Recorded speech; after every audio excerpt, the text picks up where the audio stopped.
আমারও মনে ইচ্ছা জাগে সব সময় আমরা মায়ের যতগুলা সন্তান আছি সবগুলা সন্তান একসাথে থাকি।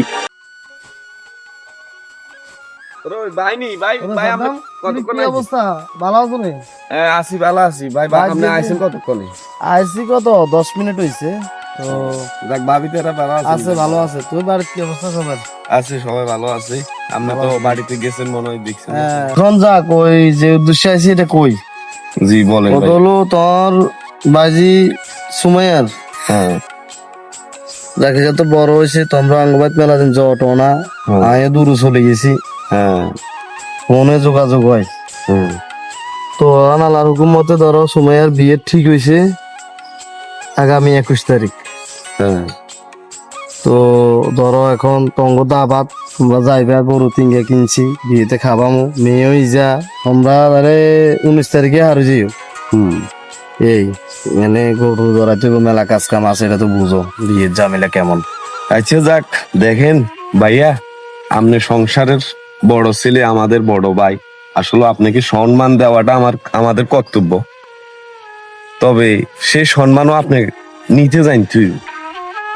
আমরা সেই ছোটবেলা থেকে দেখিয়ে আসতেছি আপনি যখন বিয়ে শাদী করছেন তখন ভাইয়া আমার বয়স সর্বোচ্চ 6-7 বছর। তখন আমি দেখছি আপনি একা একা মা বাবারে না জানাই বিয়ে শাদী করছেন। এরপরও মা বাবা কতটা ছোট হই আপনার বউরে আপনারও সহকারে আঙ্গ গড়ে উঠেছে। গড়ে উঠাইবার পরে ভাইয়া 2 বছর আন্নের বউ ঘরে থাকতো দেন। আন্নে কাজ কাম করি আইতেন, আন্নেরও মেজাজ একটু কড়া আছিল তখন। আপনার বউ আন্নে কাজ কাম করি আইলে দুনিয়ার হেঁস বেগিন আপনার কানে তুলি দিত। এই বাজি যেত সংসারে অশান্তি। তুই ভাইয়া আপনি হিডে হিডি মারামারি করি আমার সেই কথাগুলো এখনো মনে আছে। আপনি চলে গেছেন যাই বারে বারে আসিলেন। এখন ভাই আপনার ছেলে মেয়ে বড় হয়েছে, আপনার 2টা ছেলে মাসাল্লাহ দিলে এখন রোজগার করে, মেয়ে বড় হয়েছে মেয়েকে বিয়ে দিতেছেন। আজকে এতটা বছর ভাইয়া আপনি নিজের বুকে হাত দিয়ে বলেন, নিজের বিবেককে একটু আপনি প্রশ্ন করে দেখেন যে এতটা বছর আপনি মা বাবার থেকে পৃথক। আপনি তেমন একটা আমাদের বাড়িতে আসতেন না। ঈদের সান্দে মা কি খা কি দিয়ে ইফতার করে আপনি সে খোঁজ খবরটা পর্যন্ত নেননি। ঈদের সান্দে মারে বালা কেন আপনি কাফো দেন না। আপনার মা কত আশা ভরসা করি হালেন। এ আপনার মতন হোলারে মা হাইলছে, হালার হরে যদি আজকে মা সুন্দর একখান কাপড় হিনতো নোহারে তাইলে মার ভিতরে কষ্টগুলো আড়েনি আননি কম। আর দেখা গেছে আন্নের বোর কাপড় চোপড় অভাব নাই। মাঝে মধ্যে আর বোন ছোট গুনে যাইলি আলমারি খুলি দেবা এই আগিন বেগিন আর কাপড়। তো এগুলো দেখায় আসলে কি আন্নের বউ আর বোনের লিমের মনে ভালোবাসা জাগাইতো চা নাকি হিংসা জাগাইতো চা, সে প্রশ্নটা আমি আপনার কাছে রাখলাম। তো এখন আপনি পরিশেষে আপনি আপনার ব্যয়গো কাছে হয়তো উজ্জ্বল হওয়ার কারণে আপনি আমাকেও দাওয়াত দিতে আইছেন আজকে এত বছর পরে। মারে নিতে চাইতেছেন ন কিনলাই আর নানের ব্যয়গো কাছে আইতেন না। আর নানের ব্যয়গো কাছে আন্নে উজ্জ্বল হয়ে বেলাই আজ যে মারে নিতেন চাইতেছেন। এজেন গত 2 মাস আগে আর ছোট বোনকে আমি বিয়ে শাদী দিলাম বা বিয়ে শাদীর ব্যবস্থা করলাম।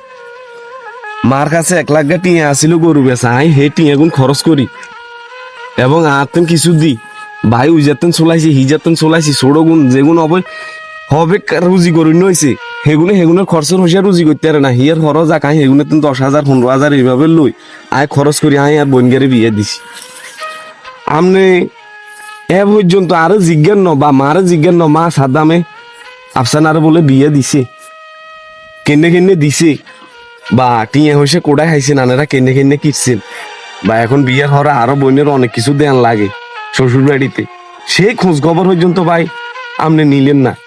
আর এখন আপনি আপনার বিয়েগো কাছে উজ্জ্বল বেলায় আপনি আঙ্গরে দাওয়াত দিতে নাইছেন, মারে নিতেন চাইতেছেন। তো ঠিক আছে, মা যদি এর পরও আপনার বিয়েতে যা তাইলে যাইব সমস্যা নাই। তবে ভাই আর পক্ষে যান সম্ভব হইতো না, কারণ আমনাঙ্গ বউ ভাই আপনার সবসময় আপনার ছায়ার থলে আমরা থাকুম কিন্তু আপনার কোনো ছায়া আমরা পাইতেছি না। আপনার ছায়া যেহেতু পাইতেছি না আর মনে না আপনার বিয়ের যাই যে আর আপনার শান্তি পাইবে। আচ্ছা ঠিক আছে সাদ্দাম, তুমি এতক্ষণ যে কথাগুলো বলছো আমি খুবই লজ্জিত।